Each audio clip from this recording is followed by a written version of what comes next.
This is Find Your Dream Job, the podcast that helps you get hired, have the career you want, and make a difference in life. I'm your host, Mac Pritchard. I'm also the founder of Mac's List. It's a job board in the Pacific Northwest that helps you find a fulfilling career. Every Wednesday, I talk to a different expert about the tools you need to get the work you want. Companies are asking candidates for jobs of all kinds, at all levels, about diversity, equity, and inclusion. Hiring managers do this to better understand a candidate's perspective on diversity and inclusion in the workplace. Jasmine Tolbert is here to talk about how to answer job interview questions about racial equity. She's the Vice President of People and Culture for YWCA Clark County. Her organization is dedicated to eliminating racism, empowering women, and promoting peace, justice, freedom, and dignity for all. She joins us from Clark County, Washington. Well, let's get going, Jasmine. Why does racial equity matter when you do a job search? These days, racial equity really matters because a lot of companies, they are prioritizing racial equity when trying to build their work cultures. It's showing that when companies are prioritizing the equity needs of an organization, it leads to a more positive work culture. It leads to more positive business dealings outside of the workplace. It's an essential piece that's coming into play, and more companies are taking this into account when building up their workforce. So you mentioned a moment ago, Jasmine, about the positive benefit an employer's approach to racial equity can have on the culture of the workplace. What are some of the other benefits that you see both to a job and a career when an employer focuses on racial equity? What kind of differences might you see in a day-to-day job or career? Well, the differences you're going to see is that when organizations prioritize racial equity um, specifically, you see that many other groups and many other identities end up having a more positive experience. So even if you are thinking, I don't understand how racial equity is going to impact me, like maybe you're a part of the dominant culture in your community. There are very little things that have been done in the name of equity that have not improved the experience of others. I always like to use the example of when we think about the button next to a door that you can click to open the door to make it easier for folks that might have varying abilities in being able to open doors and being able to click that button and move things like their wheelchair through. That's something that so many people benefit from, just from centering accessibility needs in that moment. Many people use that button for all types of things. We've all had our hands full and just kind of popped our hip on that button so that we can open the door. And really that's what happens when equity is centered. When we center equity, the impacted group that we're focusing on has a more positive experience, but then all the other impacted groups that touch that group also have a more positive experience. And so when you see that an organization is prioritizing racial equity specifically, then you know that there are going to be other benefits that are going to be rolled out that will make your experience that much better too.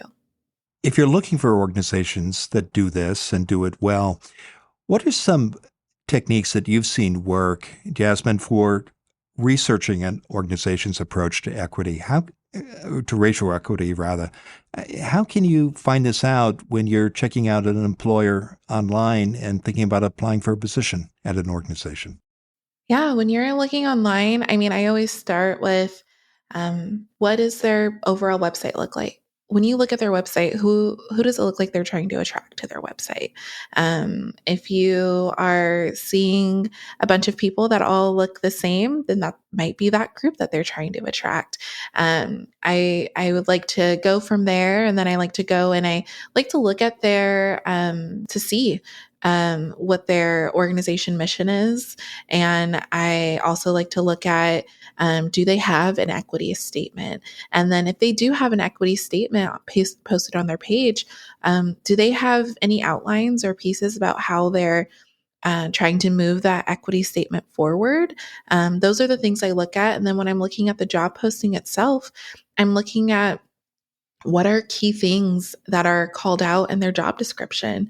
Is it just a technical job description, or are there some pieces that will speak to how applicants need to be able to prioritize diversity when operating within their job functions? What are they prioritizing in the people that they want to find to work with them? What are they prioritizing in the people that they have doing work for them? And then as an organization, what have they identified as their priorities at large for contributing to equity in your community? We're going to talk in a moment about how to answer interview questions about racial equity. But are there, in your experience, common interview questions candidates can expect to get about racial equity? Yeah, you can generally expect to get questions that might be situation based. That can look like, tell me about an experience and then fill in the blank. And it could be working with someone different than yourself, a more diverse group. It can also get as in depth as, tell me about how you would explicitly apply racial equity to a situation. A lot of them are going to be situation based, and some of them are going to be based on, how do you see racial equity fitting into the job that you're applying for, things like that. Well, talk a little bit more about that. What do hiring managers hope to learn from your answers when they ask you these questions? What are they listening for, Jasmine? Yeah, hiring managers are going to be looking for how you apply racial equity to whatever situation that they present in front of you. But more so, they're looking for what systemic barriers are you able to identify within the position of the job you're applying for, or what systemic barriers are you going to be able to identify when working with the populations that your organization serves? They're going to be looking for that, especially, and then they're going to be listening for key phrases and examples that you use that will identify where you are at and possibly your racial equity journey, and then being able to see if that aligns with where the organization is and their racial equity journey. And more often than not, they're looking for someone that's either going to be at that same level, or they're going to be looking at someone that is further than where the organization is. Or if your journey is not as far as the organization is, then it's going to be looking at what type. They're going to be listening for your answer to identify what types of trainings this person might need if we decide to move them forward. Well, let's turn to how to answer job interview questions about racial equity. You've got a number of suggestions about how to do this, Jasmine. And one of your first ones is to be authentic. Why is it important to be authentic when you're answering these questions? It's important to be authentic because when you're answering any type of interview question, but especially an equity based and especially a racial equity question, you do not want to give an answer that you don't truly believe in, because down the road, it might be referenced. And um, if you don't truly believe in that answer that you had given, then you are not setting yourself up for success, and you're not going to set the organization up for success. Um, you cannot practice racial equity unless you truly understand it and truly believe in it. And if your answer to your interview is not authentic, they're probably going to see that it's an inauthentic answer. But then additionally, it also means that you may not be setting yourself up for success, whether that means that being able to do it well, or it might be that you might dial back what you want to say. And then you might get into a situation where the organization's racial equity journey is not as far along as you were hoping for. And then you're probably not going to be as happy as you could be in the role that you're going after. Terrific. Well, let's take a break. Stay with us. When we come back, Jasmine Tolbert will continue to share her advice on how to answer job interview questions about racial equity.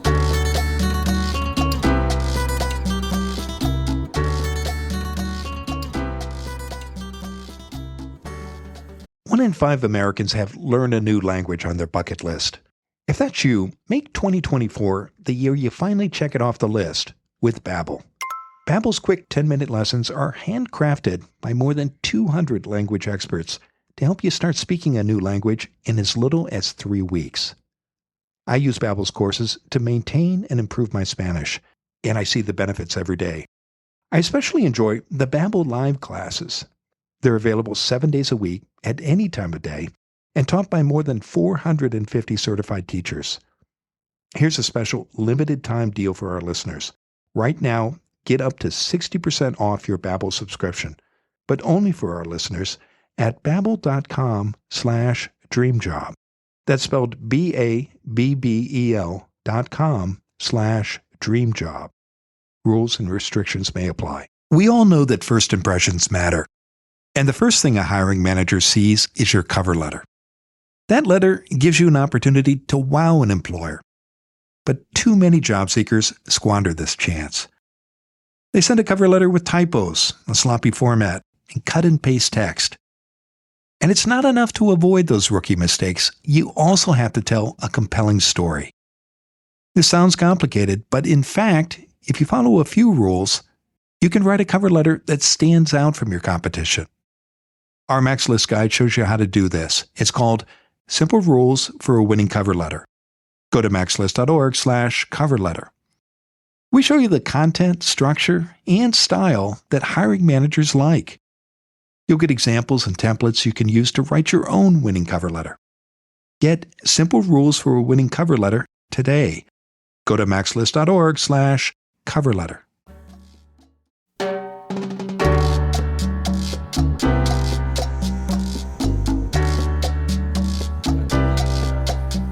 We're back in the Max List studio. I'm talking with Jasmine Tolbert. She's the Vice President of People and Culture for YWCA Clark County. Her organization is dedicated to eliminating racism, empowering women, and promoting peace, justice, freedom, and dignity for all. She joins us from Clark County, Washington.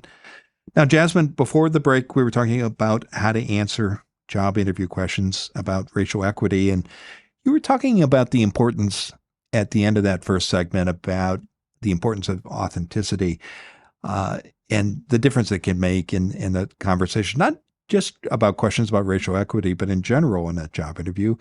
I'm curious, you hire a lot of people. Can hiring managers like you tell when someone is being inauthentic? We absolutely can. Either the person answering the question is not going to be consistent in their answer. That's the number one tale.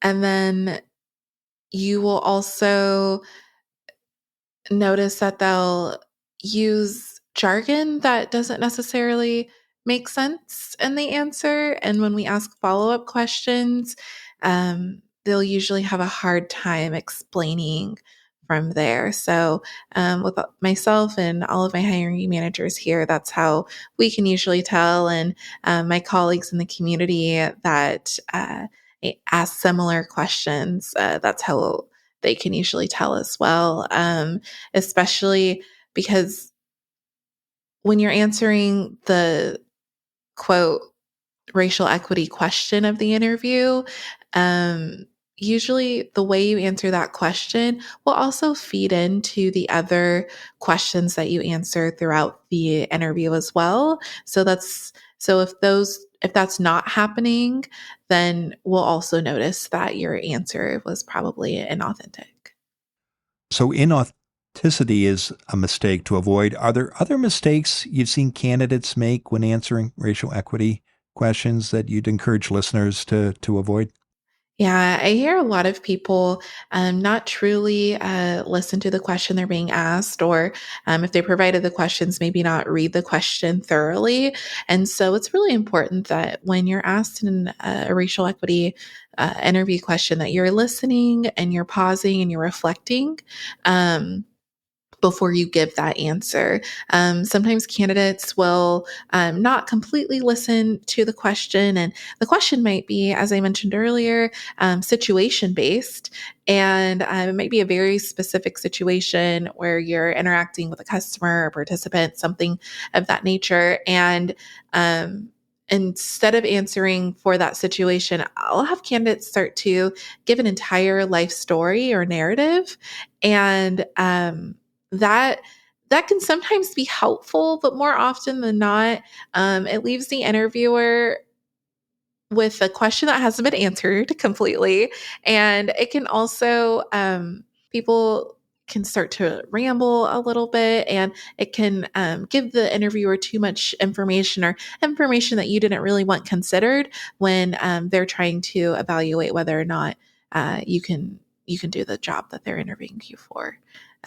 So it's really important to listen to the question, pause, and just make sure you really hear it and reflect on what's being asked, and then proceed to answer. The other piece is that sometimes we are asking for a little bit of your information about your personal racial equity journey, and you might give an answer about someone else, or you might give an answer that is situation based, and just doesn't align with what we're asking. So it's just really important you listen to the question. It's always okay to ask a clarifying question, and to just go from there. So this way, everyone gets the information that they need, and you give the information you need to give, as opposed to too much or too little, or just not on the right path. You mentioned pausing, reflecting, and even asking clarifying questions. What else do good listeners do in an interview room? Not only when they're answering questions about racial equity, but interview questions in general. What other habits have you seen them practice?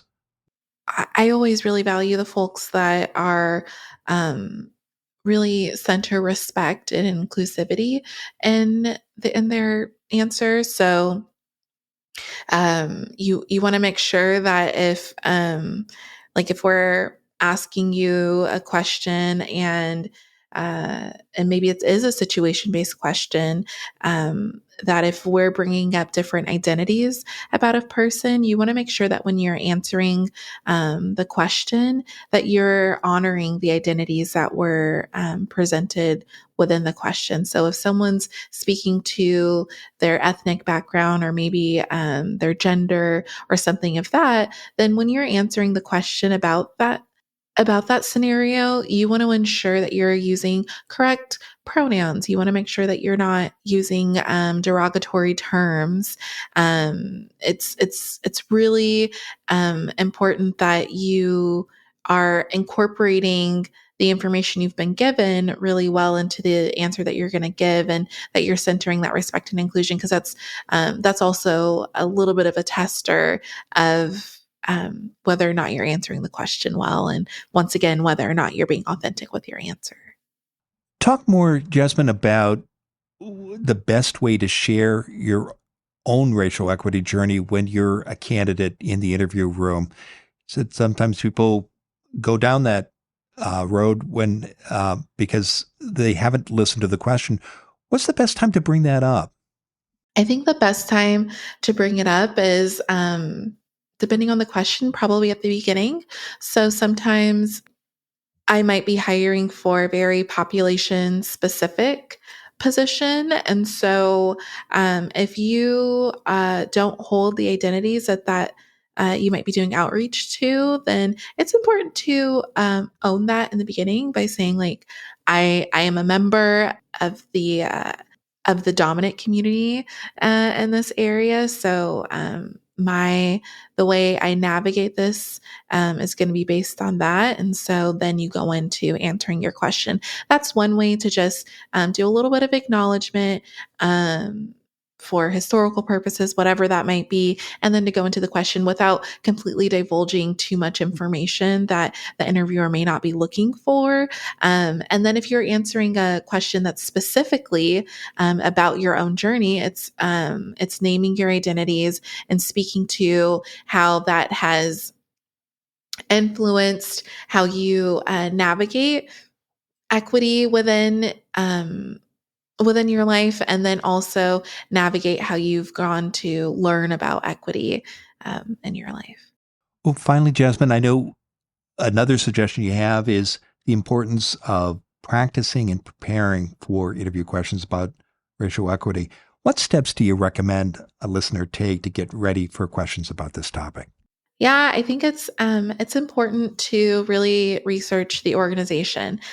So kind of going back to what we've discussed a little bit of, it's important to look at that website, but not just the website. But if the organization has a really strong social media presence, you want to go and look at the things that the organization's prioritizing in their social media. Look at the initiatives they're taking within their community. Look at the way that they're prioritizing different topics, and then that'll kind of also guide you in the things that you definitely want to speak to within the interview. But also, it'll also just give you a good outlook on how far along they are in incorporating equity. Like some organizations, maybe they only started this in 2020 when we learned a lot about racial inequities in our communities, and so they might be acknowledging that, and then they might be talking about the different strides they're making. And so when you're answering questions, you can include that. I noticed that this organization's early, and I'm bringing this experience to the table, which I think will help you take you further. Or it could also be, I'm also at that level, and I'm really excited to learn alongside you. So it can look a lot of different ways, but by preparing, by gathering information about the organization is really going to be helpful. And then in practicing your answers, thinking about what might they ask, or if you're given the interview questions ahead of time, that's something that my organization always tries to do. You want to make sure that you're reading those questions, and you want to make sure that you're practicing what your answers might be to make sure that you're giving your most authentic self targeted information that they're going to need, and just really making sure the company is able to assess you and you're able to assess the company. Well, it's been a terrific conversation, Jasmine. Now, tell us what's next for you. Yeah, what's next for me is I am going to continue living and breathing the mission of eliminating racism and empowering women over here at YWCA. And we are really excited for all the things to come. We've recently done a really big expansion of our shelter in our area. We run the only emergency domestic violence shelter in and for most folks to access here in Clark County. And so we have recently expanded a lot of our services. So we are excited to get our staffing up and to find more and more innovative ways to serve our participants.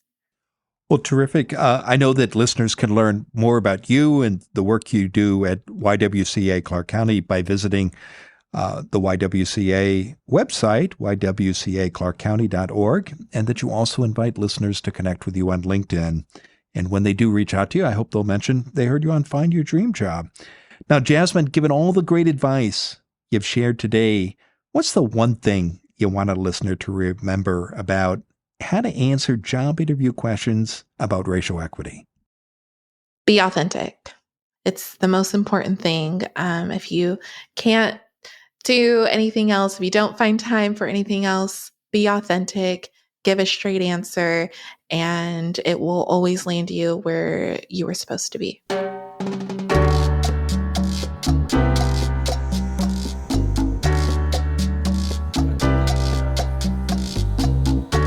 Next week, our guest will be Portia Obing. She's a social media strategist and a career coach. Portia helps women level up on LinkedIn so they can stop selling themselves short and attract the money-making opportunities they deserve. LinkedIn matters when you look for work. Recruiters use it every day to find and evaluate candidates.